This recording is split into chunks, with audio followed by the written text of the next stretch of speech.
হাসপাতালের সব নিয়ম কানুন শেষ করে মাহিরার লাতারা চিহ্ন শতলা হয় লাতারা চিহ্ন সবাহী গাড়িতে। প্রায় সকলেই ফিরে যাচ্ছে রাজশাহীতে আপনজনকে বিদায় জানাতে। ঢাকাতে আছে রামিম, রওনাফ, সায়রা, মিথিলা। ইচ্ছা থাকলেও সবাই যেতে পারছে না, কেননা এদিকে হাসপাতালে পড়ে আছে তাদের আরও দুজন আপনজন। তাই এখানেও থাকাটা জরুরি। বেলা 11:30টায় লাতারা চিহ্ন সবাহী গাড়িটি রওনা করে রাজশাহীর উদ্দেশ্য। গাড়িতে আছে ইশতিয়াক, বাকিরা আলাদা গাড়িতে যাচ্ছে। তাদের সঙ্গে সিরাতও আছে, প্রাণপ্রিয় বোন তার। একসাথে চলার সঙ্গী তার বিদায়বেলা সে উপস্থিত থাকবে না তা কি করে হয়। সাথে নাহিলও এসেছে। এত খারাপের মাঝে একটা ভালো খবর, তা হলো মাশরাফির জ্ঞান ফিরেছে। সে বিপদ মুক্ত। তাকে জানানো হয়নি মাহিরার কথা। অন্যদিকে সারার অবস্থারও কিছুটা উন্নত হয়েছে, তবে পুরোপুরি বিপদ মুক্ত নয়। তাই এখনও তাকে আইসিইউতে রাখা হয়েছে। মুনাওয়ার সাহেবের দোতলা বাড়িটার সামনে এসে দাঁড়ায় লাতারা চিহ্ন সবাহী গাড়িটা। বাড়িতে আজ মানুষ গিজগিজ করছে।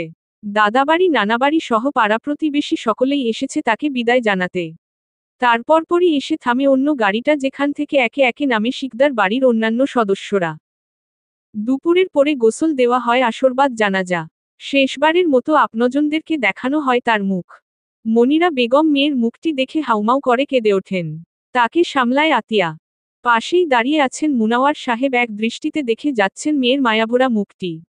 2 দিনের ব্যবধানে সব কেমন তছনছ হয়ে গেল। যেদিন তিনি সিলেটের উদ্দেশ্যে রওনা দিবেন তার পূর্বে মেয়েটার কত বায়না ছিল তার কাছে। হাতে ধরিয়ে দিয়েছিল লম্বা লিস্ট। বারবার করে বলে দিয়েছে যেন মনে করে সব জিনিস নিয়ে আসা হয়। মেয়েটা তার বড়ই শখের। ছেলে হওয়ার দীর্ঘদিন পর্যন্ত মনিরা বেগম গর্ভ জটিলতায় ভোগেন। এরপর আল্লাহর রহমতে তার ঘর আলো করে আসে এই মেয়ে। আবারও ঘরে আধার নামিয়ে চলে যায় সে। এই তো সেদিনের কথা যখন নার্স একটা তোয়ালে মুড়ে একটা বাচ্চাকে তার হাতে দিল। তার দুনিয়ায় খুশির অন্ত ছিল না। মাঝে কেটে যায় একটা সপ্তাহ। দাফন কাফন সেরে সকলে ঢাকা ফিরলেও থেকে যান মুনাওয়ার সাহেব। তার ধারণা একা একা তার ছোট্ট মেয়েটা এখানে থাকতে ভয় পাবে। মাহিরাকে দাফন করা হয়েছে বাড়ির পেছনের দিকে তার শখের বাগানের পাশেই। রোজ নিয়ম করে সকাল বিকাল মেয়ের সাথে সময় কাটান সেখানে। পাশেই লাগিয়েছেন শিউলি ফুলের গাছ, যার ঘ্রাণে মিশে থাকবে তার ছোট্ট মেয়েটার সুবাস। মাশরাফি এখন অনেকটা সুস্থ। পায়ের ক্ষত গভীর হওয়ায় হাঁটতে বেশ সময় লাগবে। জ্ঞান ফেরার পর থেকে বেশ গম্ভীর হয়ে গেছে। মাহিরার কথাটা জেনেছে 3 দিন হলো। সেদিন ছেলেটার কি আহাজারি তা ছিল দেখার মতো। সন্তানতুল্য আদরের বোন তার। ছোট থেকে চোখের সামনে নিজ হাতে একটু একটু করে বড় করেছে। সেই সম্পূর্ণ দোষারোপটা নিজেকে করছে। তার মতে সেদিন যদি ধমকে ধামকে তাদের বাড়িতে রেখে যেত তাহলে আজ এদিন দেখতে হতো না। যদি সে আর একটু সচেতনভাবে বাইক চালাতো তার বোনটা আজ তাদের মাঝে থাকত। এরপর থেকে সে যেন কথাই ভুলে গেছে। 5টা বললে একটার জবাব দেয়। অন্যদিকে সারাহকে কেবিনে শিফট করা হয়েছে গতকাল। ডাক্তার জানিয়েছে তার কোমরের ইনজুরিটা মারাত্মক। কবে উঠে দাঁড়াতে পারবে তা অনিশ্চিত, আদৌ দাঁড়াতে পারবে কিনা তা নিয়েও রয়েছে সন্দেহ। জীবন চলছে নিজ নিয়মে। সায়রা, মনিরা এবং আরাফাত ছাড়া সবাই ফিরে গেছে রাজশাহী। সিরাতের দৈনিক রুটিনে এসেছে বেশ কিছু পরিবর্তন। সকালে উঠে রান্না করে সে খাবার নিয়ে রওনাফের সাথে যায় হাসপাতালে। পথে নাহিলকে স্কুলে নামিয়ে দিয়ে দুজনে যায় হাসপাতালে। খাবার দিয়ে সেখানে কিছু সময় থেকে যায় কোচিংয়ে। আজ 2 দিন হলো কোচিংয়ে যাচ্ছে সে। ক্লাস শেষ করে নাহিলকে সাথে নিয়ে বাসায় যায়। গোসল করে বিশ্রাম নিয়ে দুপুর ও রাতের খাবার রান্না করে। এরপর নাহিলকে নিয়ে হাসপাতালে যায়। সেই সময়টা মনিরা ও সায়রা বাসায় যায়। রাত 8টা-9টা পর্যন্ত থাকে। এরপর রওনাফের ডিউটি টাইম শেষ হলে তার সাথে বাড়িতে আসে। আজও তার ব্যতিক্রম ঘটেনি। সিরাত দুপুরের পর খাবার নিয়ে গিয়েছে। প্রথমেই যায় মাশরাফির কাছে। সে তখন এক কাত হয়ে শুয়েছিল। সিরাত ভেবেছে হয়তো ঘুম, তাই সে বের হয়ে আসতে নিলে মাশরাফি তাকে ডাকে। সিরাত আবার ভেতরে আসে, তাকে সামনের টুলটা টেনে বসতে বলে। সে উঠে পিঠের নিচে বালিশ দিয়ে তাতে হেলান দিয়ে বসে। সিরাত বসে এবং জিজ্ঞেস করে, ভাইয়া শরীর কেমন লাগছে এখন? ডাক্তার বলেছে সব ঠিক থাকলে 2-1 দিনের মধ্যে রিলিজ দিয়ে দিবে। মাশরাফি আগের চেয়ে ভালো। রিলিজ দিলেই ভালো, না হলে এখানে দম বন্ধ হয়ে আসছে। সারার কি খবর? সিরাত আছে কোনোরকম। এই ভালো তো এই খারাপ। কোমরের ইনজুরির কারণে উঠে বসতে পারে না। মাশরাফি, ওহ, মাহিরার কবর দেখছিস কোথায় দিয়েছে? সিরাত, বাড়ির পেছনের বাগানে। মাশরাফি, ওর কোনো ছবি আছে অ্যাক্সিডেন্টের পরের? সিরাত আমার ফোনে নেই। ভাইয়ার কাছে আছে হয়তো। মাশরাফি অনেক বেশি আঘাত পেয়েছিল না আমার বোনটা। আমার জন্য হলো সব। সেদিন যদি না শুনতাম ওদের কথা, একটু সাবধান হতাম, আজ এমন দিন দেখা লাগতো না, ফুপিয়ে ওঠে সে। সিরাত ভাইয়া শান্ত হও। কিচ্ছু হয়নি, তোমার জন্য আল্লাহ চেয়েছেন তাই হয়েছে। নিজেকে দোষারোপ করো না। মাশরাফি আব্বু আসে না একবারও দেখতে? আমার উপর রেগে আছে তাই না? আম্মুর দিকেও তাকাতে পারি না। সিরাত এত কথা বলো না। এমন করলে তোমার শরীর আবার খারাপ হবে। কেউ দোষারোপ করছে না তোমাকে। মাশরাফি নিশ্চয়ই বোনটা আমার উপর পাহাড় সমান অভিযোগ চাপিয়ে চলে গেছে। একটা বার দেখার সুযোগ দিল না। শক্তপোক্ত ছেলেটা আজ ভেঙে পড়েছে। মাশরাফি পাগলের মতো একই প্রলাপ করতে থাকে। সিরাত তা সহ্য করতে না পেরে বেরিয়ে আসে। নিজেকে স্বাভাবিক করে তারপর যায় সারার কাছে। অক্সিজেন মাস্ক খোলা হয়েছে। ডাকলে সারা দেয়, চোখ মেলে তাকায় কিন্তু স্পষ্ট কথা বলতে পারে না। সিরাত গিয়ে বোনের মাথার কাছে বসে মাথায় হাত দিতেই চোখ খুলে তাকায়। তাকে দেখে ঠোঁট এলিয়ে হাসে সে। সিরাত, তোকে এভাবে দেখতে ভালো লাগে না সারাহ। তাড়াতাড়ি উঠে বসো। তোকে ঝগড়া আর মারামারিতে মানায়। সারাহ চেয়ে থাকে তার দিকে, কিন্তু কোনো শব্দ করে না। সিরাত আবারও বলে, আম্মু তোর জন্য অসুস্থ হয়ে যাচ্ছে। খালি কাঁদে তোর জন্য। জানিস প্রায়ই আমার কোলে মাথা রাখে। অনেক কথা বলে আমার সাথে। তুই সুস্থ হয়ে যা তাড়াতাড়ি, তখন তুইও দেখতে পারবি। সারাহ চোখে মুখে এক ধরনের খুশির ঝিলিক দেখা যায়। কত চেয়েছে সে মা যেন তার বোনের সাথে একটু ভালো ব্যবহার করে, একটু আদর করে। সিরাত, ভাইয়া বলছে কি জানিস, যেদিন তুই আবার ভাইয়া বলে ডাকবি সেদিন ভাইয়া আসবে। রাবেয়া আপু এসেছিল জানিস, কিন্তু তুই কথা বলছিস না দেখে চলে গেছে। আরও অনেক কথা বলে তার সাথে। সে শুধু বলেই গেছে, অপনজন ছিল নীরব, কেবল চেয়ে চেয়ে দেখেছে তাকে। তার কথা শুনে কখনো হেসেছে আবার কখনো মন খারাপ করেছে। রাত 8টা সায়রা, মনিরা ও আরাফাত তারা হাসপাতালে এসেছে। এর মাঝে 2 দিন আতিয়া এসে থেকে গেছে। সংসার ব্যবসা সামলাতে ওখানে কাউকে দরকার, তাই অন্যরা সময় করে উঠতে পারছে না। সিরাত রওনাফ ও নাহিল রওনা দিয়েছে বাড়ির উদ্দেশ্যে। সিরাত পাশের জানালায় মাথা ঠেকিয়ে বসে আছে। শরীরের ক্লান্তি জেঁকে ধরেছে।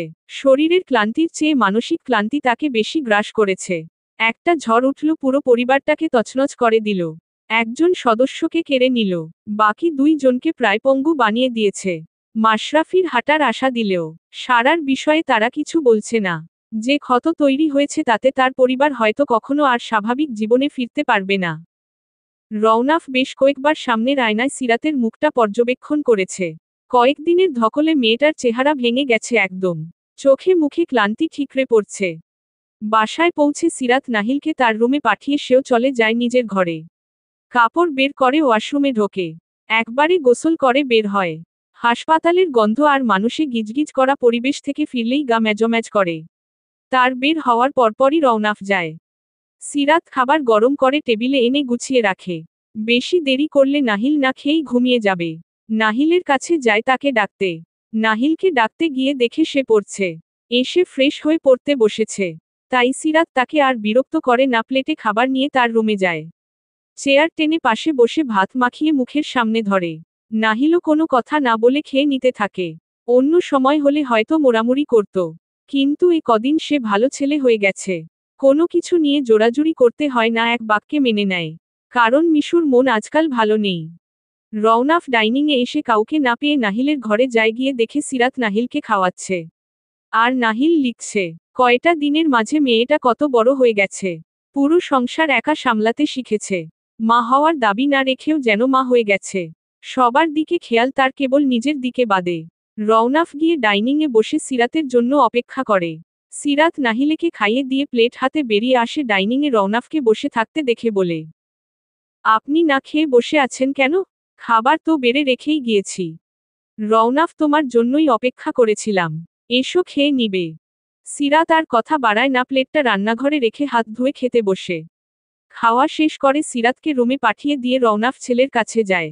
নাহিল পড়া শেষ করে সবে মাত্র উঠেছে, বই খাতা গোছাচ্ছে। রওনাফ এগিয়ে যায় তার কাছে, বাবাকে দেখে একগাল হেসে দেয় নাহিল। রওনাফ এগিয়ে গিয়ে ছেলেকে বলে, অনেক রাত হয়েছে বাবা, ওয়াশরুমে যাও, দাঁত ব্রাশ করে বের হবে। আমি বই খাতা গুছিয়ে রাখব। নাহিল মাথা নেড়ে ওয়াশরুমে চলে যায়। বই খাতা গুছিয়ে ব্যাগে রাখে, কাল স্কুলে যেগুলো প্রয়োজন বাকিগুলো টেবিলের তাকে গুছিয়ে রাখে। বিছানা সিরাত গুছিয়ে রেখে গিয়েছে আগেই। সিরাত আসার পর থেকে তার অর্ধেক কাজই কমিয়ে দিয়েছে। ছেলের বেশিরভাগ কাজই সিরাত করে। রওনাফের কাজও করে কিছু কিছু, যেমন হটপটে খাবার গুছিয়ে দেওয়া, হাসপাতালে যাওয়ার আগে শার্ট প্যান্ট গুছিয়ে রাখা, আসার পর শরবত বা কফি করে দেওয়া, টুকটাক সবটাই করে। এখন রওনাফ রান্নাঘরে যায় না বললেই চলে। যায় না বললে ভুল হয়, যাওয়ার সুযোগ হয় না। রান্নাঘর সিরাত দখল করে নিয়েছে, সেখানে তার কোনো অধিকার নেই। ভাবতেই আনমনে হাসি ফোটে তার মুখে। মাত্র কয়টা দিনের মাঝে তার এত বছরের তৈরি নিয়ম বদলে গেছে। আগের মতো সকালে উঠে রাঁধতে হয় না। ছেলের খাওয়া, ঘুম, স্কুল নিয়ে চিন্তা করতে হয় না। নীরবে যেন দায়িত্বগুলো দুই ভাগ হয়ে গেছে।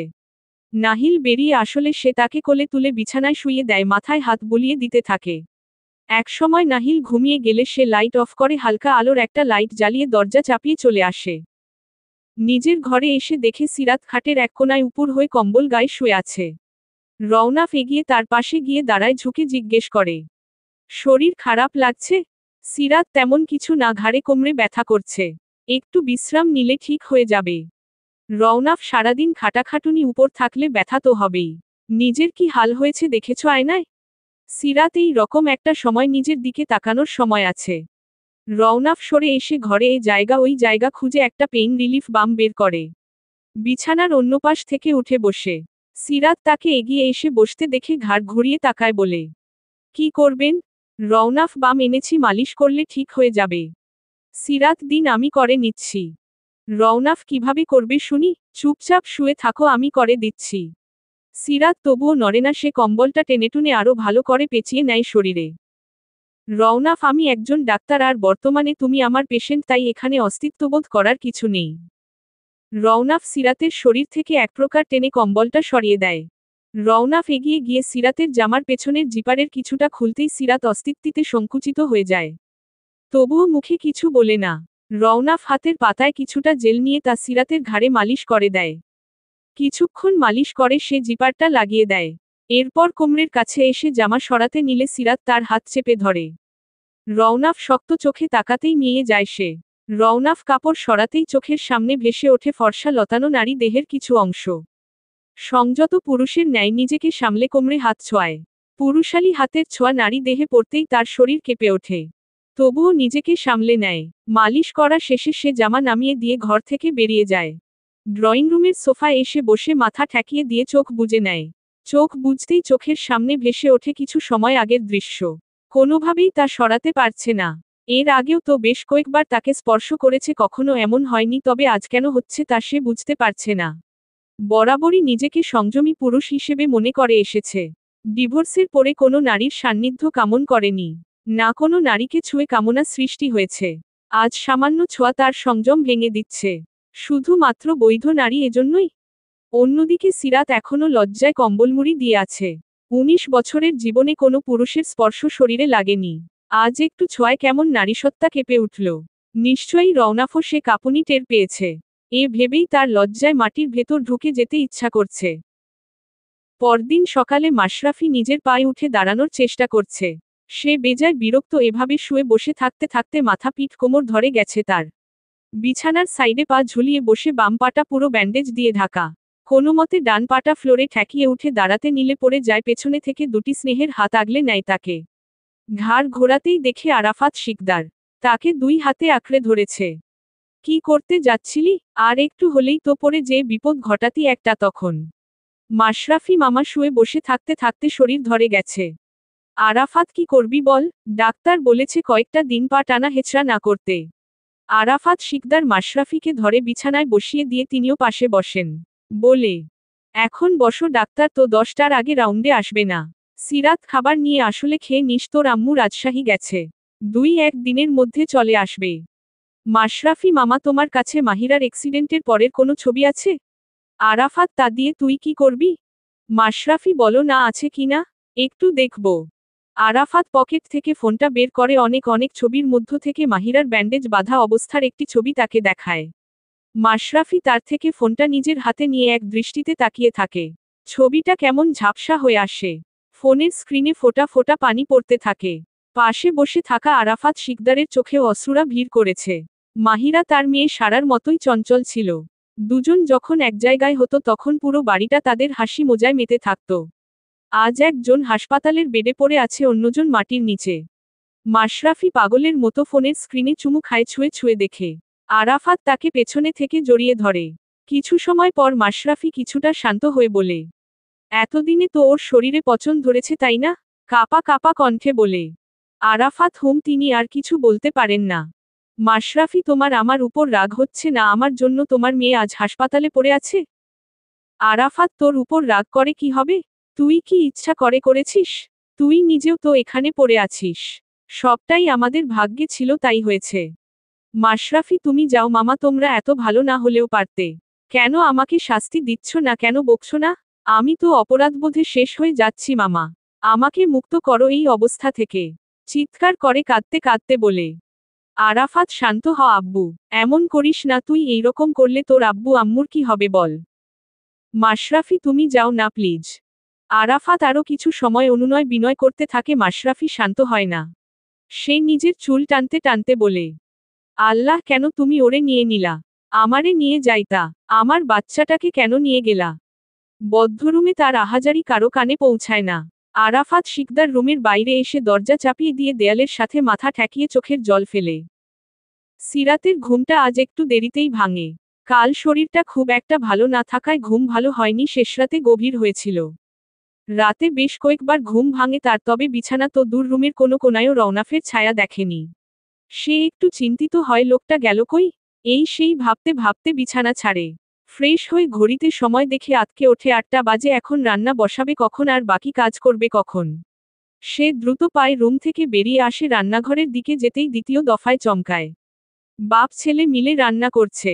বাপ রাঁধছে আর ছেলে তার পাশে বসে বসে তদারকি করছে। সিরাত এগিয়ে গিয়ে বলে, আপনি এখানে কেন? বলছিলাম না রান্না আমি করব? উঠেছেন যখন একটু ডাক দিলেই পারতেন। রওনাফ তার দিকে একবার তাকিয়ে চোখ নামিয়ে নেয়। মাথা নামিয়ে রান্নার দিকে মন দিয়েই বলে, তুমি ঘুমছিলে তাই ডাকিনি। রোজই তো তুমি করো। আর আমি তো আগেও করেছি, তুমি গিয়ে অন্য কাজ সেরে নাও, আমি রান্নাটা শেষ করছি। সিরাত, এই একটা জিনিসই আপনার থেকে চেয়ে নিয়েছিলাম আমি। মাথা নিচু করে বলে। রওনাফ, আজ একটা দিনই তো। এরপর তুমিই করো। তোমার শরীর ভালো না তাই তোমাকে জাগাইনি। সিরাত রান্নাঘর থেকে বের হয়ে আসে। আজ সিরাতের কোচিং নেই, তাই হাসপাতালে আজ অনেকটা সময় থাকার চিন্তা করেছে। মা বাবা ফুপির কদিনে বেশ কষ্ট হয়েছে। তবুও তাদের বলে লাভ হয় না। ছেলে মেয়ের পাশ থেকে নড়বে না। সিরাত ঘরের টুকটাক গোছগাছ সেরে নেয়। কাল থেকে কাজের জন্য লোক আসবে, চাপ কিছুটা কমবে। তার গোছগাছ শেষ, এদিকে রওনাফের রান্না শেষ, হাসপাতালের জন্য প্যাক করছে, বাকি খাবার এনে টেবিলে রাখে। এরপর সে যায় ঘরে তৈরি হতে। নাহিলকেও পাঠায় স্কুলের জন্য তৈরি হতে। রুমে ঢুকতেই সিরাতকে নজরে আসে তার। সিরাত তখন আয়নার সামনে দাঁড়িয়ে চুল আছড়ে নিচ্ছে। কোমর সমান চুলগুলো এত দিনের অযত্নের ফলে জট পেকে গেছে, সেগুলোই ছাড়াচ্ছে। 10 দিনের জট কি আর এত সহজে ছাড়ে? জট ছাড়াতে ছাড়াতে হাত ব্যথা হয়ে গেছে। রওনাফ বেশ কিছু সময় ধরে দেখে যায় সে দৃশ্য। এভাবে যদি চুলের যুদ্ধ করতে থাকে তাহলে আজ সকালের খাবার দুপুরে নিয়ে যেতে হবে। সে কিছু একটা ভেবে এগিয়ে যায়, সেদিকে গিয়ে দাঁড়ায় সিরাতের পিছনে। সিরাত চিরুনি উঠিয়ে চুলে দিতে যাবে, তখন তার চিরুনিটি হাতছাড়া হয়ে যায়, তা উঠে গেছে রওনাফের হাতে। রওনাফ ঘাড় ঘুরিয়ে তাকায়, রওনাফ তা দেখে মাথাটা সামনের দিকে ঘুরিয়ে দেয়। সে ধীরে ধীরে চুলের মধ্যে চিরুনি চালায়। রওনাফ এবার বুঝেছে কেন সে চুলের সাথে যুদ্ধ করছিল। 10 থেকে 15 মিনিটের মাথায় নিজের কাজ শেষ করে সিরাতের থেকে দূরে সরে দাঁড়ায়। সিরাত থ মেরে দাঁড়িয়ে থাকে। রওনাফ কাবার্ড থেকে কাপড় বের করে সিরাতের উদ্দেশ্যে বলে, যে যুদ্ধ শুরু করেছিলে তাতে মাথায় টাক পড়ে যেত। একটু কটূক্তি করে বলে। সিরাত, হ্যাঁ, মেলা উপকার করলেন, এক্সপার্ট কিনা। রওনাফ 4 বছরের অভিজ্ঞতা বলে কথা। গুনগুন করতে করতে ওয়াশরুমে ঢুকে যায়। এদিকে সিরাত ব্যঙ্গ করে বলে, 4 বছরের অভিজ্ঞতা? এত অভিজ্ঞতা সম্পূর্ণ মানুষ তা বউ ভেগে গেল কেন? হুহো। রওনাফ ভেগেছে বলেই তো এই বয়সে এসে কপালে নোরা ফাতেহি পেয়েছি। রওনাফকে দরজায় দাঁড়িয়ে থাকতে দেখে হকচকিয়ে যায়। মুহূর্তেই সামলে নিয়ে বলে, সিরাত, নোরা ফাতেহি কাকে বলছেন? রওনাফ, অবশ্যই আমার বর্তমান বউকে। সিরাত, এই কোন দিক থেকে নোরা ফাতেহি লাগে? ছি, কি জঘন্য। রওনাফ, ছি বলো কেন? হ্যাঁ, শরীরের যা কাঠামো তাতে নোরাই লাগে। ভাবছি বেলি ডান্স দিলে না জানি কত সুন্দর লাগবে। মুখে দুষ্টু হাসি বজায় রেখে বলে, সিরাত ছি, লজ্জা লাগে না মেয়েদের শরীর নিয়ে এসব মন্তব্য করতে? রওনাফ ছি, এর কি আছে, ঘরের বউকেই তো বলছি। সিরাত, তা নোরা যে করেন, নোরাও কি আপনার বউ নাকি প্রেমিকা? রওনাফ, শোনো মেয়ে, প্রতিটা পুরুষেরই একজন ক্রাশ থাকে, বাকিটা বুঝে নাও। সিরাত, তারা কতই না বোকা যারা আপনাকে সাধু পুরুষ ভাবে। বাইরে সালমান খান, ভেতরে ইমরান হাশমি। সিরাত গোজগোজ করতে করতে বের হয়ে যায় ঘর থেকে। শেষে কিনা নোরা ফাতেহির সাথে তুলনা করে, কি জঘন্য! কাল রাতের ওই ঘটনার জন্যই কি এমন বলল? রাতের কথা মনে পড়তেই রাগে লজ্জায় মাটির নিচে ঢুকে পড়তে মন চাচ্ছে। এদিকে রওনাফ থ মেরে দাঁড়িয়ে আছে। ইনডিরেক্টলি তাকে লুচ্চা বলে গেল মনে হলো। সে তো সত্যি কথাই বলেছে। আর নোরা তার পুরনো ক্রাশ, এখন কাউকে ভালো লাগাটাও কি দোষের? মেয়ে মানুষের প্রশংসা করলেও দোষ। কোথায় ভাবল মেয়েটার মন খারাপ, প্রশংসা করলে মন ভালো হবে এই আশায়। সে আর কিছু ভাবে না, এরপর ফতাফত রেডি হয়ে খাওয়ার টেবিলে যায়। সিরাত চুপচাপ খাচ্ছে, পাশেই নাহিল বসেছে, সেও খাচ্ছে, আজ একা একাই খাচ্ছে। সিরাত তাকে খাবার বেড়ে দিয়ে বসিয়ে দিয়েছে। কিছুটা খাওয়ার পর নাহিল বলে, আর খাবো না। রওনাফ কিছু বলতে যাবে তার আগেই সিরাত বলে, খাবে না মানে কি? চুপচাপ খেয়ে তারপর এখান থেকে উঠবে। নাহিল একটু চুপসে যায়। সে বুঝে নেয় তার আজ মেজাজ খারাপ। তাই কথা না বাড়িয়ে আবারও খেতে শুরু করে। এদিকে রওনাফও কোনো কথা না বাড়িয়ে খেতে বসে যায়। সময়মতো হাসপাতালে এসে নামে তারা, পুরো রাস্তা সিরাত কোনো কথা বলেনি। তারা হাসপাতালে এসে প্রথমে যায় মাশরাফির কেবিনে, সিরাত তাকে খাবার দিয়ে টুকটাক কথা বলে বেরিয়ে আসে। রওনাফ সেখানে আরও কিছু সময় মাশরাফির সাথে কথা বলে। তার খাওয়া শেষ হলে সেও বেরিয়ে আসে। সিরাত বোনের কেবিনে যায়। সেখানে দেখে তার মা সারার মাথায় হাত বুলিয়ে দিচ্ছে আর নানান আলাপ করছে। তার উপস্থিত টের পেতেই সায়রা তার দিকে তাকায়। সারাহ মায়ের দৃষ্টি অনুসরণ করে তার দিকে তাকায়। সিরাতকে দেখে মিষ্টি করে হাসে। সিরাত বোনের কাছে এগিয়ে যায়। মুনাওয়ার সাহেব, সে যেন কন্যা শোকে পাথর। দিনের বেশিরভাগ সময় কাটে মেয়ের কবরের পাশে। সবার মন থেকে আড়াল হয়ে গেলেও তার মনে রয়ে গেছে। যে ক্ষত তৈরি হয়েছে তা হয়তো আজীবন মনে তাজা হয়েই থাকবে। মনিরা বেগম এসেছে গতকাল, তাকে ইশতিয়াক গিয়ে নিয়ে এসেছে। রাজশাহী এসেছে মেয়ের কবরটা দেখতে। মুনাওয়ার সাহেব নিজের ঘরের বারান্দায় চেয়ারে বসে আছে। দৃষ্টি তার বাগানের সেই নির্দিষ্ট একটা জায়গায়। মনিরা বেগম তার পেছনে গিয়ে দাঁড়ায়, ঘাড়ে হাত দিয়ে বলে, ছেলেটাকে একবার দেখতে যাবে না? মুনাওয়ার, মেয়েটাকে একা রেখে কিভাবে যাই? মন তো মানে না ওকে রেখে ওইখানে যেতে। তুমি তো জানো ও একা একা কত ভয় পায়। একা রুমে থাকতে পারে না, সেখানে কিভাবে একা বাড়িতে রেখে যাই? জানো তো, যখন ঘরে ঘুমাতে যাই মনে হয় ও ডেকে বলে, আব্বু আমার এখানে একা থাকতে ভয় লাগে। আমি সেই রাতে ছুটে যাই ওর কাছে। মনিরা নিজের চোখের পানি ধরে রাখতে পারে না। কাঁদো কাঁদো গলায় বলে, ছেলেটা রোজ আপনার কথা জিজ্ঞেস করে। বলে আব্বু কি রেগে আছে আমার উপর? মুনাওয়ার, তাকে বলো আব্বু তার উপর রেগে নেই। রাগ কার উপর করব? নিয়তিতে যা ছিল তাই হয়েছে। তার জন্য তার আম্মু আছে সেখানে। এখানে আমি আমার মেয়েটার পাশে একটু থাকতে চাই। মনিরা আর কিছু বলে না। বেঁচে থাকতে মেয়েও ছিল যেমন বাপ পাগল, বাপটাও তেমন মেয়ে পাগল। মনিরা বেগম 2 দিন পর বুকে পাথর চেপে আবারও রওনা দেন ঢাকার উদ্দেশ্যে। সাথে আছে রামিম ও মিথিলা। মাশরাফির রিলিজ দিবে আজ। কয়টা দিন রওনাফের বাসায় রেখে সাথে নিয়ে রাজশাহী ফিরবে। আজ মাশরাফির রিলিজ করা হবে। বন্দি দশা থেকে মুক্ত হবে। রওনাফের আজ ডিউটি নেই। তাই সকাল সকাল হাজির হয়েছে হাসপাতালে মাশরাফিকে আনতে। রিলিজ দেওয়ার পর যখন কেবিনের জিনিসপত্র গোছাতে ব্যস্ত সবাই, সেই সুযোগে রায়হানের সাহায্যে সারার রুমে যায় সে। সারার রুমে কেবল সিরাত একা বোনের সাথে টুকটাক কথা বলছিল। মাশরাফিকে রুমে দিয়ে রায়হান চলে যায়। দেয়ালে এক হাত রেখে অন্য হাতে স্ক্রাচে ভর দিয়ে দাঁড়িয়ে আছে সে। এক দৃষ্টিতে তাকিয়ে আছে সারার দিকে। সিরাতকে বলে, একটু বাইরে যা, কথা আছে ওর সাথে। সিরাত বলে, ভাইয়াও কথা বলতে পারে না। মাশরাফি শুনতে তো পারবে, তাতেই চলবে। সিরাত কথা না বাড়িয়ে বেরিয়ে আসে। মাশরাফি কোনো রকমে এগিয়ে গিয়ে পাতানো তুলে বসে। সারার মাথায় হাত রাখে। সারা চোখ তুলে তার দিকে তাকায়। তার দিকে তাকিয়ে হালকা হাসে সে। সে বুঝিয়ে দেয় যে তার উপস্থিতিতে সে খুশি হয়েছে। তাকে হাসতে দেখে মাশরাফি বলে, হাসিস না, তোর হাসিটা কেমন যেন মনে হচ্ছে আমাকে কটূক্তি করছে। আমাকে দেখে তো তোর রেগে যাওয়ার কথা, কষ্ট পাওয়ার কথা, আমার জন্য তোর এই অবস্থা। না পারিস হাঁটতে, না পারিস বসতে, না কথা বলতে। সারাহ মাথা নাড়ায় দুদিকে, বোঝায় সে রেগে নেই। মাশরাফি বলে মাথা নাড়াস কেন? কেন রেগে নেই তুই? তুই রাগবি মারবি আমাকে? সে সারাহ ভালো হাতটা তুলে নিজের হাতে নিয়ে গালে মারতে থাকে। সারাহ তা দেখে হাত ছাড়িয়ে নিতে চায়। কিন্তু সে ছাড়ে না, হাতটা মুঠো করে তার মুখের সাথে চেপে ধরে, চোখের পানি ছেড়ে দেয়। এদিকে তার এই অসহায়ত্ব দেখে সারার চোখের বাঁধ ভাঙে। গলা দিয়ে কত শব্দই বের করতে চায় কিন্তু কিছুই বের হয় না, কিছু অস্পষ্ট আওয়াজ ছাড়া।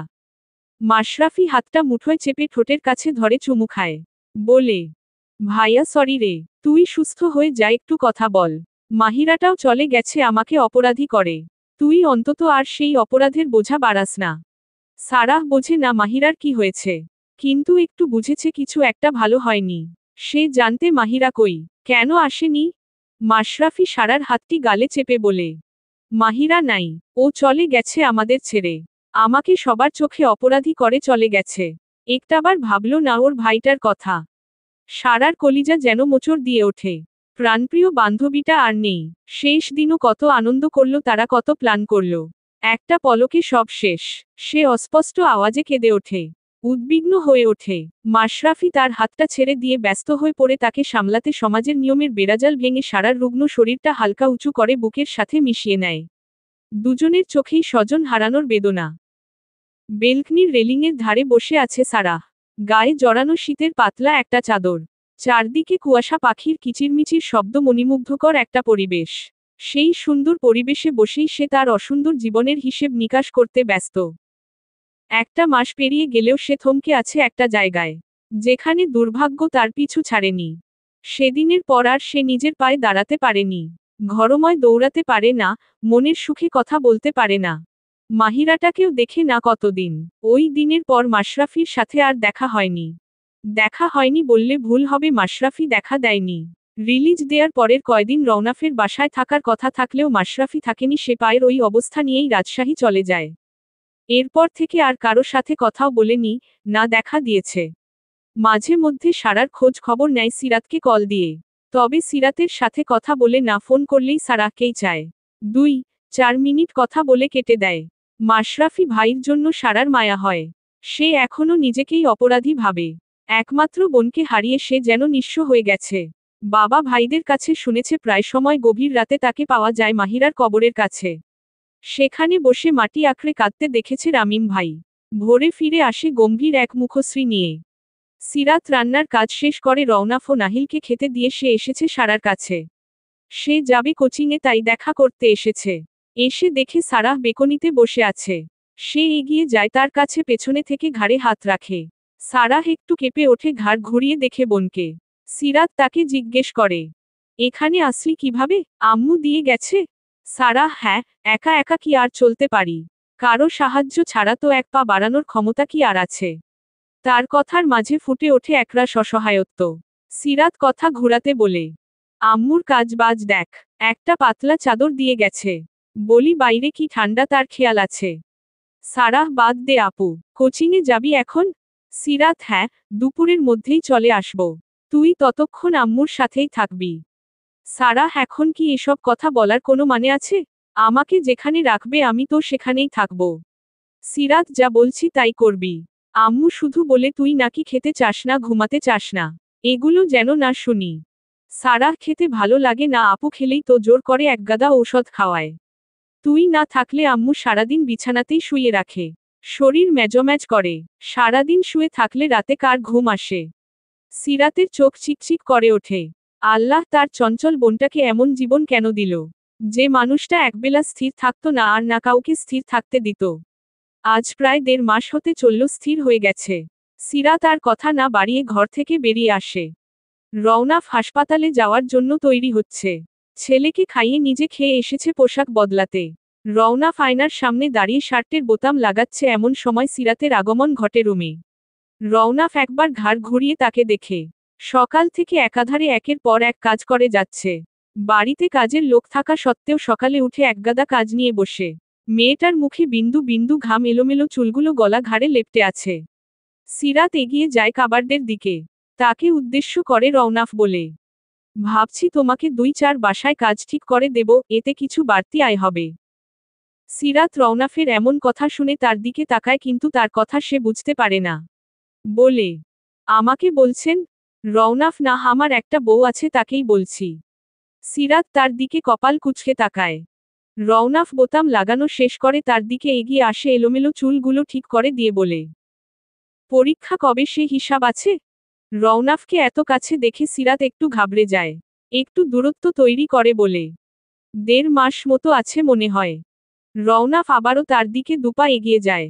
বলে, খাতায় কি লিখবে শুনি? কিভাবে থালাবাসন ধুতে হয়, কিভাবে রাঁধতে হয়, কিভাবে স্বামী সন্তানের খেয়াল রাখতে হয় এসব? সিরাত একটু মিনমিন করে বলে, আমারই সংসার, আমার সংসারে এগুলো কে করবে? রওনাফ, হ্যাঁ, সংসার তোমারই। সারা জীবন পড়ে আছে এসব করার জন্য। এগুলো করার জন্য কাজের লোক রেখে দিয়েছি। সে করবে ঘরের সব কাজ। তুমি কেন পড়াশোনা রেখে মাতব্বরি করতে যাও? সিরাত, কাজের লোক তো আসে সেই 10টায়, সে পর্যন্ত এটো থালাবাসন রেখে দেব? রওনাফ, তুমি যখন করবে তাহলে টাকা দিয়ে কাজের লোক রাখার কি দরকার আমার? সময় থাকতে ঠিক হয়ে যাও, নাহিলের মতো পিঠে 2 ঘা পড়লে এমনিতেই ঠিক হয়ে যাবা। সিরাত অবাক নেত্রে তার দিকে চায়। সে মারার কথা বলল। সিরাত, এর জন্য আপনি আমার গায়ে হাত তুলবেন? রওনাফ, শুধু এটুকুর জন্য না, তোমার সব কাজের জন্যই ধরে মাইর দেওয়া উচিত। শুধু বাড়িতে মানুষ আছে তাই কিছু বলছি না। একটু ধমকের সুরেই বলে। সিরাতের চোখ চিকচিক করে ওঠে। রওনাফ তা দেখে তবুও আমলে নেয় না। বড় মুখ করে বলে এনেছিল বাড়ি থেকে যে এখানে বসে পড়া হবে। কিন্তু এই মেয়ে যা শুরু করেছে তাতে পড়াশোনার পও হচ্ছে না। রওনাফ, কান খুলে শুনে রাখো, আজ যা করেছো, কাল থেকে রান্না ছাড়া অন্য কোনো কাজে যেন হাত দিতে না দেখি। সন্ধ্যা হলেই পড়তে বসবে, রাত 11টার আগে টেবিল থেকে নড়তে যেন না দেখি। ফাঁকিবাজির একটা লিমিট আছে। সন্ধ্যা হলেই ঢুকে পড়ো রুমে, খাওয়ার সময় এক পলক বের হও, আবার গিয়ে ঢোকো। সিরাত মাথা নাড়িয়ে সায় জানায়। মাথা নিচু রেখে বলে, সারা একা একা থাকতে চায় না। আম্মু সারাদিন ওকে শুইয়ে রাখে। তাই একটু ওকে সঙ্গ দিতে যাই। তার চোখে পানি টলটল করছে। রওনাফ আর একটু এগিয়ে তার কোমরে হাত রাখে, টেনে নিজের সাথে মিশিয়ে নেয়। সিরাত হকচকিয়ে ওঠে, ছাড়িয়ে নিতে চায়। তবুও রওনাফ ছাড়ে না, মিশিয়ে রেখে বলে, দুপুরের পর থেকে সন্ধ্যা পর্যন্ত সঙ্গ দাও, সমস্যা নেই, কিন্তু সন্ধ্যার পর পড়তে বসবে। তোমার বাবা চাচাকে বড় মুখ করে বলে এসেছি, তোমার পড়াশোনার দায়িত্ব আমার। এখন তুমি যদি একটু চেষ্টা না করো, আমার কথার কোনো দাম থাকবে? সিরাত চাবি ঘোরানো পুতুলেসর ন্যায় দিকে মাথা নাড়ে। রওনাফ তার কপালের ছোট চুলগুলো সরিয়ে বলে, অন্তত আমার জন্য হলেও এতটুকু করো। তোমার এই গাফেলতির জন্য তোমার কথার খেলাফ হবে, তাই না? বাবা বলেছিল পরীক্ষার পরে এখানে আনতে। কিন্তু তুমি তো আগেই আসতে চেয়েছো, তাই নিয়ে এসেছি। এখন পড়াটা মন দিয়ে না পড়লে তখন পরীক্ষার রেজাল্ট খারাপ হবে। তার দায়টা তো আমার উপরেই পড়বে, তাই না? তাই আমার জন্য একটু কষ্ট করবে না? এরপর যা ইচ্ছে করবে, বাধা দিব না। করবে না এটুকু? সিরাত তার চোখের দিকে চেয়ে উপর নিচ মাথা নাড়ে। মানে সে করবে। রওনাফ তার অধরযুগল এগিয়ে এনে সিরাতের কপালের মধ্যখানে ছোঁয়ায়। সে ছোঁয়ায় ছিল না কোনো কামনা, কেবল এক পশলা স্নেহের বর্ষণ। সিরাত মন্ত্রমুগ্ধের ন্যায় পুরুষটির চোখের দিকে চেয়ে থাকে। এক ঘোরের মাঝে যেন কিছু সময় চলে তাদের মাঝে নীরবতা ভেঙে পুরুষটি বলে, can I kiss your lips? Sirat বুঝতে পারে না। চোখের পাতা ঝাপটে প্রশ্নবোধক চিহ্ন ঝুলিয়ে পুনরায় তার দিকে তাকায়। Raunafa abarao bail. Please don't say no. Sarata yina akad yanera maje ak. আনমনেই সাই জানায়। রওনাফের যেন তারা নেই আজ কোনো। সে ধীর গতিতে অধরযুগল এগিয়ে নেয় কাঙ্ক্ষিত অধরজোড়ার দিকে। 1-2 সেকেন্ড করে সময় চলে যায়, 3 সেকেন্ডের মাথায় সিরাত তার অধরে পুরুষালী রুক্ষ ওষ্ঠের ছোঁয়া অনুভব করে। তার শরীর ঝাঁকি দিয়ে ওঠে, বিপরীত দিকে থাকা মানুষটা তা উপলব্ধি করতে পারে। সে সময় ব্যয় না করে এক হাতে জাপটে ধরে নারী দেহটিকে। অধরের মাঝে অধর, তবুও তাদের কোনো নড়চড় নেই। রওনাফ ধীরে ধীরে সুধা পান করতে আরম্ভ করে। দুজন যেন দুনিয়ার বাইরে অবস্থান করছে। সময়ের হিসাব নেই। কত সময় অতিক্রম হলো জানা নেই। একটা সময় এসে সিরাতও সায় দিতে শুরু করে। নারী ওষ্ঠের চলন যেন রওনাফ নামক পুরুষটিকে আরও ব্যাকুল করে তোলে। সে ঠোঁট ছেড়ে এগিয়ে যায় কণ্ঠদেশে। টুকরো টুকরো চুম্বনে সিক্ত হতে থাকে সিরাতের কণ্ঠদেশ। সিরাত হাত উঠিয়ে রওনাফের শার্ট খামচে ধরে। হঠাৎ সিরাতের হুঁশ ফেরে গলায় মত্ত থাকা পুরুষটিকে এক ধাক্কা দিয়ে দূরে সরিয়ে দেয়। বুকে হাত দিয়ে হাঁপাতে থাকে। এদিকে নিজের কাজে ব্যাঘাত ঘটায় বেজাত চটে গেছে রওনাফের মেজাজ। হাঁপাতে হাঁপাতে বলে, রওনাফ, কি করলে এটা? সিরাত, কি করলাম মানে? একা একটা মেয়েকে ঘরে পেয়েছেন, অমনি সুযোগের সৎ ব্যবহার করতে আরম্ভ করেছেন। রওনাফ আজব, তা কি পাড়া প্রতিবেশী সব ডেকে এনে করতে হবে? আর সুযোগের সৎ ব্যবহার শুধু আমি না, তুমিও করেছ। সিরাত, আমি কি করেছি? অবাক হয়ে বলে রওনাফ, আমিও যা করেছি তুমিও তাই করেছ। তাই সুযোগ যদি নিয়েই থাকি, দুজনেই নিয়েছি। সিরাত, আহা, অশ্লীল প্রস্তাবটা কে দিয়েছিল? রওনাফ, অশ্লীল প্রস্তাবে সাইকে দিয়েছিল। একটু থেকে আবার বলে, তুমি সিডিউস না করলে আমি কখনোই এসব প্রস্তাব দিতাম না। সিরাত, আমি সিডিউস করলেই কেনই বা আপনি সিডিউস হবেন? রওনাফ কথাটা এমন বললে যে বিড়ালের সামনে মাছ রেখে বিড়ালকে বলা হলো মাছ খাবে না। মেয়ে মানুষের যত ঢং। গোজগোজ করতে করতে বেরিয়ে যায় ঘর থেকে। বিয়ে করছে কি সাজিয়ে রাখার জন্য? ধরতে গেলেই ছ্যাঁত করে ওঠে। বিয়ে করছে 2 মাস হতে যাচ্ছে, মাত্র একটা চুইমুই তো খেয়েছে। বেশি কিছু তো করেনি। রওনাফ নাহিলকে নিয়ে গাড়িতে গিয়ে বসে। সিরাত ধীরে সুস্থে রেডি হয়ে নিচে আসে। বাড়ির সামনে পরিচিত গাড়িটা দেখে পেছনের দরজা খুলে উঠে বসে। একবারের জন্যও সামনে বসা পুরুষটির দিকে তাকায় না। লজ্জা, সংকোচ, রাগ, অস্বস্তি মিলেমিশে একাকার। রওনাফ একবার সিরাতের দিকে তাকিয়ে মুখ ঘুরিয়ে নেয়, তাকাবে না ওই মেয়ের দিক। আর কখনো কাছেও যাবে না। এমন একটা ভাব ধরল যেন পরের বউ ধরছিল। নেহাত পুরুষ মানুষ নিজের অনুভূতির উপর নিয়ন্ত্রণ রাখতে পারে না, তাই তো এমন করে বসে। নিজের ভাবনা সাইডে রেখে গাড়ি স্টার্ট দেয়। গভীর রাত, রাজশাহীর শেখ বাড়ির দোতলার কর্নারের রুমের বারান্দায় দাঁড়িয়ে আছে মাশরাফি। ঘুম নামক সঙ্গীটি আজকাল আর তাকে ধরা দেয় না। রাতটা প্রায়ই কাটে বাগানে ওই কর্নারটাতে। কিভাবে ঘুমাবে সে? দুটো জলজ্যান্ত মানুষের এত বড় ক্ষতি করে ঘুম কি আর আসে? যেদিন বাড়িতে পা রাখে মুনাওয়ার সাহেব ও ইশতিয়াক তাকে ধরে ধরে ঘরে নিয়ে যায়। খাওয়া দাওয়া শেষে সবাই যখন গভীর ঘুমে, তখন ব্যথায় জর্জরিত পাটাকে টেনে টেনে নিয়ে এগিয়ে যায় দরজার কাছে, ছিটকিনিটা খুলে স্ক্রাচের সাহায্য এগিয়ে যায় বাগানের দিকে। বাগানের একটা কোনায় তৈরি হওয়া নতুন কবরটার দিকে এগিয়ে গিয়ে খুব কষ্টে বসে এক পা ছড়িয়ে হাত বুলায় কবরটার উপরে। এই মাটির নিচেই শুয়ে আছে তার ছোট্ট বোনটা। কতদিন তার কথা শোনে না, কতদিন তার কাছে আবদার করে না। দুচোখ ঝাপসা হয়ে আসে। এক হাতের দ্বারা তা মুছে বলে, সোনা আমার, কেন চলে গেলি? সবাইকে দেখা দিলি, একটাবার ভাইটার মুখটা মনে পড়ল না? এত অভিযোগ ছিল ভাইয়ের ওপর, শেষবার একটু দেখতেও দিলি না। তুই নাই, এটা যে মন মানতে চায় না। কেমনে সান্ত্বনা দেব রে বল? মনে আছে তোর ছোটবেলায় যখন হোঁচট খেয়ে হাত পা কেটে ফেলতি, তখন কাঁদতে কাঁদতে ভাইয়ের কাছে এসে কত জনের নামে কত অভিযোগ করতি। ও ধাক্কা দিয়েছে, ও তোকে খেলতে নেয়নি। কিভাবে পারলি এত এত ব্যথা নিয়ে চুপচাপ সরে যেতে? দু চোখ থেকে অধরধারা বইছে, দুহাতে মুছে আবার বলতে শুরু করে, সোনা বাচ্চা আমার, কোথায় কোথায় ব্যথা লেগেছে দেখা না ভাইকে। ভাই কি বেশি ব্যথা দিছি? তাই রাগ করছিস? বলা ভাইকে, ভাই সব সারিয়ে দেব। কথা বল না পাখি, একটু কথা বল, একটু সাড়া দে না। আর ধমক দেব না তোকে, তোর সব কথা শুনব। ছোট্ট মাটির ঘরটা থেকে কোনো সাড়া আসে না। মাশরাফি পাগলের কাঁদতে থাকে। একসময় চোখের সামনে সব অন্ধকার হয়ে আসে। লুটিয়ে পড়ে করবখানির উপরে। কত সময় ধরে সেখানে পড়েছিল তার হিসাব নেই। ভোরে যখন মুনাওয়ার সাহেব নামাজের জন্য বের হয়, তখন দেখতে পায় তাকে। এরপর থেকে প্রায় সময়ই তাকে সেখানেই পাওয়া যায়। সিরাত গোসল সেরে আয়নার সামনে দাঁড়িয়ে চুল আঁচড়াচ্ছে। এমন সময় সায়রা বেগম তার ঘরে প্রবেশ করে। সিরাত মাকে দেখে বলে, আম্মু তুমি কিছু বলবা? সায়রা, হ্যাঁ, কাল একবার সারাহকে নিয়ে হাসপাতালে যাবি? সিরাত, কেন আম্মু, ওর কি শরীর খারাপ লাগছে? উদ্বিগ্ন হয়ে ওঠে সায়রা। না, তবে ওকে রাজশাহী নিয়ে যেতে চাচ্ছি। তাই একবার ডাক্তার দেখিয়ে আনলে ভালো হয়। সিরাত, কয়টা দিন আগে হাসপাতাল থেকে আসলো। এই অবস্থায় অতদূর জার্নি করবে ও? সায়রা, সমস্যা হবে না, তোর আব্বুকে বললে গাড়ি পাঠাবে। তাতেই ধীরে সুস্থে যাবে। সিরাত, কেন আম্মু, এখানে কি ওর কোনো সমস্যা হচ্ছে? সায়রা, তেমন কিছু না, ও থাকতে চাচ্ছে না, ওর নাকি দম বন্ধ হয়ে আসছে এখানে। সিরাত, আচ্ছা, নাহিলের বাবা আসলে বলে দেখি। সায়রা, ও শুনলে তো রাগ করবে। সিরাত, না শুনে উপায় নেই আম্মু। নিজেরা পাকনামি করতে গিয়ে একটা বিপদ ঘটালো, তখন কি হবে আম্মু?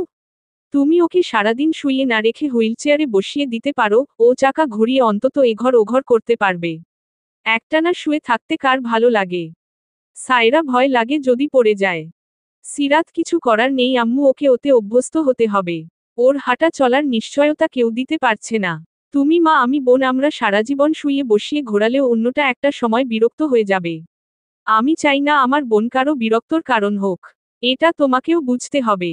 দুজনের চোখই ভেজা। কেউ যেন মানতে চাইছে না এই নিষ্ঠুর নিয়তি। ঢাকা থেকে রাজশাহীর পথে রওনা করেছে রওনাফদের গাড়িটা। সেদিন সিরাত কথা বলে রওনাফের সাথে। বিচক্ষণ রওনাফ প্রথম একটু দ্বিমত করলেও পরে চুপ থাকে। রাতের খাওয়ার শেষে সিরাত ও সায়রা বেগম কথা বলছিল বসার ঘরে, তখন রওনাফ যায় সারার কাছে। সারা তখন বিছানার হেডবোর্ডে হেলান দিয়ে বসেছিল। মুখে একরাশ বিষণ্ণতার ছাপ। রওনাফ অনুমতি নিয়ে ঘরে প্রবেশ করে। রওনাফ একটা চেয়ার টেনে বসে বিছানার পাশে। রওনাফ, রাতের খাবার খেয়েছো? সারাহ, জি ভাইয়া। রওনাফ, ঔষধ খেয়েছো? সারাহ, হ্যাঁ। রওনাফ, শুনলাম তুমি নাকি এখানে থাকতে চাইছো না? সারাহ, আসলে ভাইয়া এখানে আটকা জায়গায় আর ভালো লাগছে না। বাড়িতে তো খোলামেলা পরিবেশ। রওনাফ, কিন্তু তোমার তো শরীর ভালো না, এই অবস্থায় অতদূর জার্নি করলে শরীর তো আরো খারাপ করবে। সারাহ কিছু বলে না, মাথা নিচু রেখেই হাত মোচড়ায়। রওনাফ তা দেখে আর বলে, চাচি বলছিল তুমি নাকি ঔষধ খেতে চাও না? সারাহ মাথা নামিয়ে রেখেই বলে, খাই তো, মাঝে মাঝে খেতে ইচ্ছে করে না। রওনাফ, এটা খুব খারাপ কথা। নিয়মিত ঔষধ না খেলে কি রোগ সারবে? প্রতিবার চেকআপে যখন রিপোর্ট একই রকম আসে তখন কি ভালো লাগে? সারাহ কিছু বলে না। রওনাফ, তুমি যেতে চাও ঠিক আছে, তবে যদি পরবর্তী রিপোর্ট ভালো হয় তবেই। না হলে এখানে এভাবেই থাকতে হবে। আর রিপোর্ট ভালো করতে হলে নিয়মিত ঔষধ খেতে হবে। সারাহ মাথা নাড়ে, মানে সে ঔষধ খাবে। পরদিন বিকালে সিরাত, সারাহ, রওনাফ, নাহিল ঘুরতে যায় কাছেই একটা পার্কে। ব্যস্ততার কারণে কারো সেভাবে বের হওয়া হয় না। অনেকদিন পর সারাহ খোলা আকাশে ঘুরতে এসে তার খুব ভালো লাগছে। খোলা আকাশ, মানুষজন, গাছপালা দেখতে পেয়ে ভীষণ খুশি। খুশি একটা জায়গায় এসে অপূর্ণ। যদি সে স্বাভাবিক থাকতো তাহলে অবশ্যই প্রতিটা রাইডে সে চড়ত। কোনটা বড়দের কোনটা বাচ্চাদের হিসাব করত না। সেদিন তারা অনেকক্ষণ ঘোরাঘুরি করে, ছবি তোলে, বিভিন্ন ধরনের খাবার খায়, সন্ধ্যার পরে বাড়ি ফিরে আসে। সারার মনটা ভীষণ ভালো আজ। এসেই মায়ের সাথে জুড়ে দেয় আজকের ঘোরাঘুরি গল্প।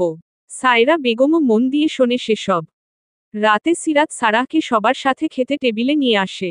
এতদিন সায়রা বেগম ওকে রুমেই খাওয়াতেন, না হলে সিরাত তার সাথে রুমে খেতে বসত। খাওয়ার টেবিলে সারাহ নাহিল আবারও পুরনো দিনের মতো খুনসুটি করল।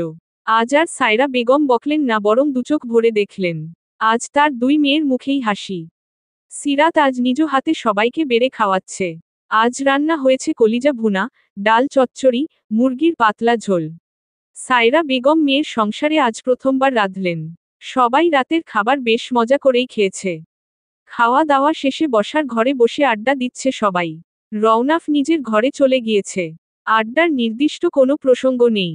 সবই পুরনো দিনের আলাপ। এক পর্যায়ে চলে যায় রওনাফের প্রথম বিয়ের ঘটনায়। সায়রা বেগম বলেন, যখন রওনাফ আর নাহিলের মায়ের সম্পর্কের কথা বড় ভাইজানের কানে যায় তার তো সে কি রাগ। সে তো কোনোভাবেই মানবেন না ওইদিকে নাহিলের মায়ের বিয়ে দিয়ে দিচ্ছে বাড়ি থেকে। রওনাফও সে মেয়েকে ছাড়া বিয়ে করবে না। একুইন কাউকে কিছু না জানিয়ে মাত্র 22 বছর বয়সে বিয়ে করে নেয় নাহিলের মাকে। সারাহ বেশ উৎফুল্লতার সাথে জিজ্ঞেস করে, আম্মু তখন আমি আর আপু কতটুকু ছিলাম? সায়রা, তোর বয়স 7 কি 8, আর সিরাতের 9 বা 10 এইরকম হবে। সারাহ, তারপর কি হলো? সায়রা, তারপর আর কি, কয়েক মাস যেতেই জানাজানি হয়ে যায়। বড় ভাইজান আর তোর আব্বু ঢাকায় আসে, তারপর সে কি ঝামেলা, মেয়ের বাড়ির লোকেরাও জেনে যায় ততদিনে। কেউ কাউকে মানে না, কত ঝামেলা। এর মাঝে খবর আসে নাহিলের না গর্ভবতী। কি আর করার, তখন তোর বাপ চাচারা মেনে নেয়। মেয়ের বাড়ি থেকে কোনোভাবেই মানে না। অল্প বয়সী বেকার ছেলের হাতে কেউ মেয়ে দিতে চায়। কিন্তু আমাদের রওনাফ তো লাখে একটা ছেলে, কত পরিশ্রম করে সংসারটা চালায়। স্ত্রী সেবা করে। নাহিলের মায়ের সাথে তখন প্রায়ই কথা হতো। খালি বলতো গর্ভবতী হওয়ার পর রওনাফ তাকে কোনো কাজেই হাত দিতে দেয় না। সকালে উঠে রান্নাবাড়া সেরে খাইয়ে মেডিকেলে নিয়ে যেত। জনেই তখন মেডিকেলে পড়ে। আবার ক্লাস শেষে এসে সব কাজ সেরে বিকেল একটা কোচিং সেন্টারে পড়াতো। সন্ধ্যার পর বাসায় বাসায় গিয়ে টিউশনি করাতো। বাপ চাচার উপর জেদ ধরে একটা টাকা নিত না। হাড় ভাঙা পরিশ্রম করে সংসারটা টিকিয়ে রেখেছিল। এরপর নাহিল হলো। পড়ার চাপ, সংসার খরচ বেড়ে যায়, তখন এক প্রকার হিমশিম খেত ছেলেটা। তবুও কখনো কারো কাছে 2 পয়সা চায়নি। কখনো মুখে কষ্ট বা রাগের ছাপ দেখিনি। সব সময় হাসি খুশি থাকত। কিন্তু শেষ পর্যন্ত কি হলো আল্লাহ জানে, দুজন আলাদা হয়ে গেল। এরপর দুজন আলাদা হয়ে গেল। ছেলেটাকে কত কষ্টে নিজের কাছে রাখল। এরপর থেকেই হাসি খুশি ছেলেটা সবার থেকে দূরে চলে গেল। সিরাত এত সময় ধরে চুপ করে শোনে। হৃদয়ের কোনো কোণে হয়তো সূক্ষ্ম চিনচিনে ব্যথা অনুভব হয়। মুখের অদ্ভুত এর গম্ভীরতায় ছেয়ে যায়। চোখে জ্বালা শুরু হয়। মা বোনকে ঘরে পাঠিয়ে নাহিলকেও পাঠিয়ে দেয় তার বাবার কাছে। নাহিল কোনো বাক্য ব্যয় না করে চলে যায় নিজের ঘরে। রওনাফ ছেলেকে নিয়ে ঘুম পোড়ায় অনেকক্ষণ হয়ে গেলেও যখন সিরাত আসে না তখন সে ঘরের বাইরে পা রাখে। দেখতে পায় বসার ঘরে চায়ের কাপ হাতে সিরাতকে। এগিয়ে গিয়ে তার সামনে গিয়ে দাঁড়ায়। সিরাতের কোনো হেলদোল নেই, সে নিজের ভাবনায় ব্যস্ত। রওনাফ গিয়ে সিরাতের পাশ ঘেঁষে বসে। সিরাত পাশে কার অস্তিত্ব টের পেয়ে একটু হকচকিয়ে যায়। ঘুরে তাকায় রওনাফের দিকে। রওনাফ তার হাতে চা দেখে বলে, এই রাতে চা নিয়ে বসেছ কেন? সিরাত একটু মাথা ব্যথা করছিল তাই। রওনাফ চোখমুখ তো লাল হয়ে গেছে। মাথা কি বেশি ব্যথা করছে? ঔষধ দিব? সিরাত, না, চা খেলেই ঠিক হয়ে যাবে। রওনাফ, এ মাথা ব্যথা চায় কমবে না। কি নিয়ে টেনশন করছো এত? সিরাত, কই তেমন কিছু না। সারাহকে নিয়ে একটু চিন্তা হয় এই আর কি। রওনাফ আচ্ছা বলে চুপ হয়ে যায়। সে দেখেছে তখন মেয়েটা ওইসব কথা শুনে কিভাবে অস্থির হয়ে উঠেছিল। তার চোখ অন্য কিছু বলছিল। রওনাফ বসার ঘরে আসতে গিয়েও তাদের আলোচনা শুনে থেমে যায়। যদিও সায়রা বেগমের এমন কাজে সে বেশ অসন্তুষ্ট হয়। মা হয়ে কিভাবে তার স্বামীর আগের সংসারের গল্প মেয়ের কাছে করতে পারে। সেখানে নাহিলও ছিল। তবে সে আটকায় না, এত বছর পর সিরাতের মা তার সাথে একটু স্বাভাবিকভাবে কথা বলছে, এটাই অনেক। আরও একটা বিষয়ের জন্য সে আর এগোয় না, দরজায় দাঁড়িয়েই পুরো দৃশ্য অবলোকন করে। মাথা নিচু রেখেই বলে, সে আমার অতীত, তাকে ভেবে কষ্ট পাওয়ার কিছু নেই। তুমি আমার বর্তমান, আমার ছেলের সবটা ঘিরেই তুমি। সিরাত তার কথায় দ্বিতীয়বার চমকায়। সে কিভাবে কথা জানল? সে কিছু বলে না। এতদিনে একবারও আমি নিজে থেকে কখনোই নাহিলের মায়ের কথা তোমার সামনে তুলিনি। টুকটাক যা এসেছে তা তোমার বিভিন্ন কথা প্রসঙ্গে। কারণ আমি কখনো চাইনি আমার অতীত তোমাকে কষ্ট দিক। আমার অতীত আমার বর্তমানকে নষ্ট করে। সিরাত, আমি তেমন কিছু ভাবছিলাম না। রওনাফ, আমি জানি তুমি হয়তো মন থেকে এখনো স্বাভাবিক হতে পারছো না। তবে বাঙালি মেয়েরা স্বামীর সাথে অন্য নারীকে জড়িয়ে কোনো কথা হজম করতে পারে না। তুমিও একজন মেয়ে মানুষ, বাকিটা বুঝে নাও। সিরাত, এমন কিছু না। রওনাফ, যাই হোক, তবে কখনো এটা নিয়ে কষ্ট পাবে না। তার সাথে আমার একটা রঙিন সংসার ছিল। আমি কখনো অস্বীকার করব না যে তার সাথে আমি খারাপ ছিলাম। তবে সে আমার অতীত, বর্তমানে তার কোনো ছাপ নেই আর আমি পড়তেও দিব না। তাকে আমার সন্তানের মা হিসেবে এখনো সম্মান করি আর সারা জীবন করব। কারণ তার জন্যই আজ আমি আমার ছেলেকে পেয়েছি। তবে প্রাক্তন হিসেবে তার প্রতি আমার কোনো অনুভূতি নেই। না ভালোবাসা, ঘৃণা বা রাগ। সে এক পর্যায়ে এসে থামে। আবার বলতে শুরু করে, আমার বর্তমান ভবিষ্যৎ সবটা জুড়ে তোমার বসবাস। জানি না তুমি আমাকে কতটুকু অনুভব করো, তবে একজন সঙ্গী হিসেবে আমার তোমাকে নিয়ে যে অনুভূতি আছে তা অস্বীকার করব না। এখন তোমার মনে হতে পারে একটা সময় যাকে ভালোবাসতাম তাকে একবারে মুছে কিভাবে অন্য জনকে জায়গা দিতে পারি। আসলে একেই বলে পুরুষ মানুষ, এদের মনে জায়গায় অভাব নেই। তবে প্রত্যেকের জন্য জায়গাটা আলাদা আলাদা। রওনাফ আবারও থামে। এরপর বলে, তার প্রতি যে আমার অনুভূতি একদম নেই তা ভুল। আমার জীবনের প্রথম ভালোবাসা ছিল।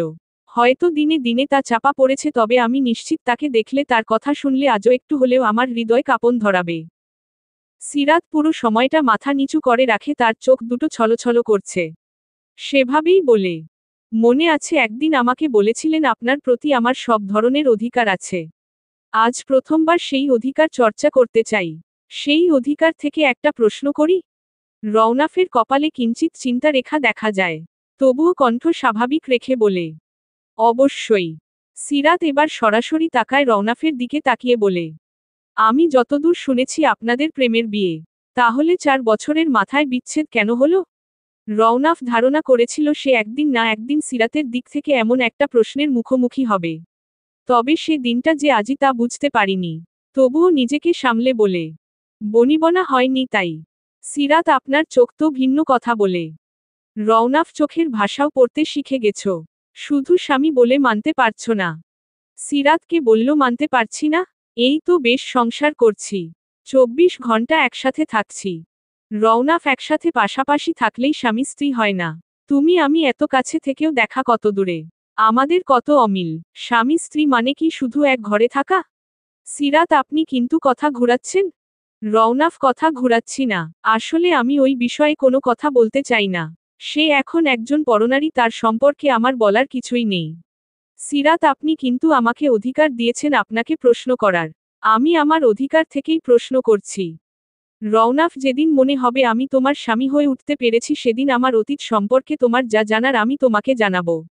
বর্তমানে তুমি আমি কেবল বন্ধু।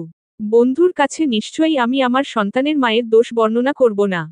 একটু থেমে আবারও বলে, তবে এটুকু জেনে রাখো তোমার স্বামী নির্দোষ ছিল। যা ঘটেছে তাতে আমি কেবল ভুক্তভোগী ছিলাম। আশা করি ভবিষ্যতে যদি কখনো এমন পরিস্থিতির মুখোমুখি হও তবে কখনো আমাকে ঘৃণার চোখে দেখো না, আমার উপর সন্দেহ রেখো না। তুমি অবিশ্বাস করলে আমার আর কোনো ভরসার জায়গা থাকবে না। রওনাফ উঠে চলে যায় যেতে বলে, রাত অনেক হয়েছে, ঘুমাতে এসো। রওনাফ চলে যায়, সিরাতকে রেখে যায় অথই সাগরের মাঝে, যেখানে কোনো কুলকিনারা পাচ্ছে না সে। 15 দিনের মাথায় সায়রা ও সিরাত মিলে সারাহকে নিয়ে হাসপাতালে যায়। সারাহ আজ ভীষণ চিন্তিত, যদি রিপোর্ট ভালো না আসে তবে সে রাজশাহী যেতে পারবে না। সে এই কদিন বেশ পরিশ্রম করেছে, বাকিটা আল্লাহ ভরসা। ডাক্তার দেখিয়ে হাসপাতাল থেকে বেরিয়ে আসে। চেক আপ করা শেষ, রিপোর্ট বিকালে রওনাফ যাওয়ার সময় নিয়ে যাবে। সারাহকে বিকাল থেকে বেশ চিন্তিত। তার মধ্যে অদ্ভুত এক অস্থিরতা লক্ষ্য করেছে সায়রা বেগম। বেশ কয়েকবার অস্থিরতা কারণ জানতে চাইলেও সে বলে না তেমন কিছু। সন্ধ্যার পরপরই কলিং বেল বেজে ওঠে, সিরাত নিজের ঘরে পড়ছে। সায়রা বেগম রাতের জন্য খাবার গরম করছে। নাহিল ও সারাহ সিরাতের ফোন নিয়ে কার্টুন দেখছে আর চিপস খাচ্ছে। কলিং বেলের শব্দ সারাহ উঠতে যায়, তখনই টের পায় সে আর আগের সারাহ নেই। এই সারার এক গ্লাস পানি এগিয়ে খাওয়ারও ক্ষমতা নেই। তাই নাহিলকে বলে, আব্বু যা তো একটু দেখ কে এসেছে। নাহিল, মিশু আর দিদা আছে, তারা খুলে দিবে। সারাহ, একটু যা বাপ, দেখে আয়, আমি পারলে কি তোকে বলতাম বল। নাহিল, ওফ সারাফুপি, যাচ্ছি। নাহিল দৌড়ে যায় বসার ঘরের দিকে। দেখে দিদা আগেই দরজা খুলে দিয়েছে, তার বাবা এসেছে। সে দৌড়ে গিয়ে তার কোমর জড়িয়ে ধরে। রওনাফ ছেলেকে কোলে তুলে নিয়ে বলে, কি করছিলে, পড়তে বসেছ? নাহিল একটু মোচড়ায় বলে, বাবা আসলে বসতেই যাচ্ছিলাম, কিন্তু মিশু পড়ছে, দিদা রান্নাঘরে, সারাফুপি একা একা ছিল তাই তার কাছে গিয়েছিলাম। রওনাফের কপালে ভাঁজ পড়ে বলে, তা ফুপির কাছেই তো বসতে পারতে বই নিয়ে। এখন মাম্মার পাশে গিয়ে পড়তে বসো আর একদম তাকে বিরক্ত করবে না। সামনে পরীক্ষা আছে ওর। নাহিলকে কোলে নিয়েই ঘরে ঢোক। সিরাত এক নাগারে পড়ে যাচ্ছে উপরের ছাদের দিকে চোখ বন্ধ রেখে। রওনাফ ছেলেকে নামিয়ে দেয়। নাহিল বিছানার উপর থেকে ব্যাগ আনতে গেলে এই সুযোগে রওনাফ এগিয়ে যায় সিরাতের দিকে। সিরাত আগেই টের পেয়েছে ঘরে কেউ এসেছে, তবে তাকে যে এ সময় কেউ বিরক্ত করবে না সে নিশ্চিত। রওনাফ এগিয়ে গিয়ে সিরাতের কাছে যায়, ঝুঁকে তার কপালের মধ্যখানে অধর জোড়া ছোঁয়ায়। তার স্থায়িত্ব ছিল 1-2 সেকেন্ড, সাথে সাথে সরে আসে।